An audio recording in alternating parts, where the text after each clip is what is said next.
This week, the United States made two big announcements on Section 232 tariffs. The first was the long-threatened 100% tariffs on pharmaceuticals, and the second amends existing tariffs on metals, which covers steel, aluminium, and copper. China is fighting back with two trade barrier investigations of its own against the United States. Meanwhile, the European Union has locked in its carbon border price for the first quarter of 2026, and global coalitions are scrambling to protect supply chains. Welcome to This Week in Trade, bringing you a quick roundup of the latest international trade news and analysis from Goida Limited's director George Riddell and the Geneva Trade Platform. We begin in the United States, where the 2nd of April saw massive sweeping expansions to Section 232 national security tariffs. First, pharmaceuticals. The United States announced a massive 100% headline tariff on pharmaceutical and pharmaceutical products. However, the details reveal a complex web of carve-outs designed to force domestic manufacturing. Companies with approved onshoring plans will only face a 20% tariff, though that will jump to 100% in 2030. If a company has an onshoring plan and agrees to a most favored nation pricing agreement with the United States government, they will pay 0% duty until January 2029. There are also specific rates by country, with a 15% tariff applying to products from the European Union, Japan, South Korea, and Switzerland. Meanwhile, the UK faces a 10% rate, which is set to drop to 0% pending a new US-UK pharmaceutical agreement. Thankfully, for some importers, generic drugs, US origin products, and certain specialties like orphan drugs and animal health products are entirely exempt. Section 232 expansion didn't stop at medicines. Effective on the 6th of April, the US fundamentally changed how it applies tariffs to steel, aluminium, and copper products. The core shift is massive, with ad valorem tariffs now applying to the full customs value of the imported metal products, not just the metal content as was done previously. Furthermore, the government has introduced a new rolling process that allows the Secretary of Commerce and the US Trade Representative to add new derivative products to the tariff list at any time, with no fixed public comment period. This means businesses will urgently need to conduct supply chain audits to determine the country of smelting and assess their financial exposure to these full value tariffs.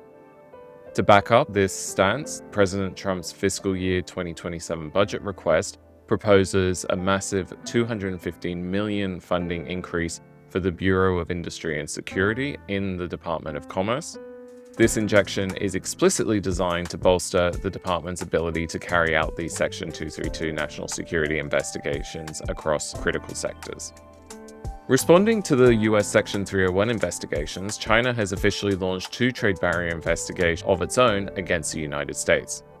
The first investigation focuses on the green economy, accusing the US of slowing the deployment of new energy products and restricting technical cooperation on green technologies. The second, broader investigation targets US practices that, quote, disrupt global supply chains.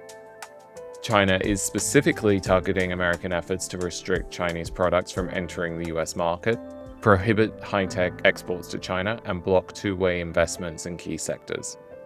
Both of these Chinese investigations are slated to conclude within 6 months, which puts us potentially on a collision course for retaliatory measures before the end of the year. Looking to the European Union, where we have two vital regulatory updates for manufacturers and importers. First, the European Commission has officially set the price for its Carbon Border Adjustment Mechanism, or CBAM, for the first quarter of 2026. That quarterly price will be €75.36. In addition, the Commission has published its long-awaited guidance for the Packaging and Packaging Waste Regulation ahead of its start of enforcement in August 2026. The guidance clarifies the definitions for manufacturers and importers. Crucially, for consumer goods, it mandates that national sorting labels will be phased out entirely in favor of harmonized EU labels by 2028, and strictly reiterates the target that almost all packaging must be recyclable by 2030. Following the WTO's 14th Ministerial Conference, where trade ministers broadly failed to find consensus on WTO reform and other measures, a smaller coalition of 23 WTO members has stepped up.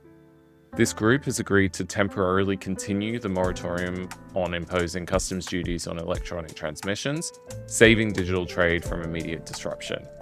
The The WTO also saw a landmark dispute resolution with an appeal arbitrator ruling in favor of the European Union in a major intellectual property dispute with China. Following the ruling, China has announced it will withdraw its controversial anti-suit injunction policy. Finally, the 12-member Future of Investment and Trade Partnership issued a joint statement on the 31st of March.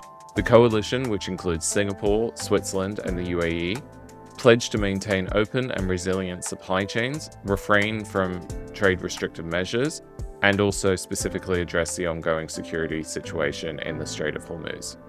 Those are the headlines from This Week in Trade. To go deeper, check out more comprehensive breakdown of these and other developments on Georgia's LinkedIn. This is a new series we'll be looking to evolve and expand based on your feedback, refining what we're presenting, and adding new voices. Let us know in the comments below and via the contact form on GTP's website how we can make this a more relevant and useful accompaniment to your coffee.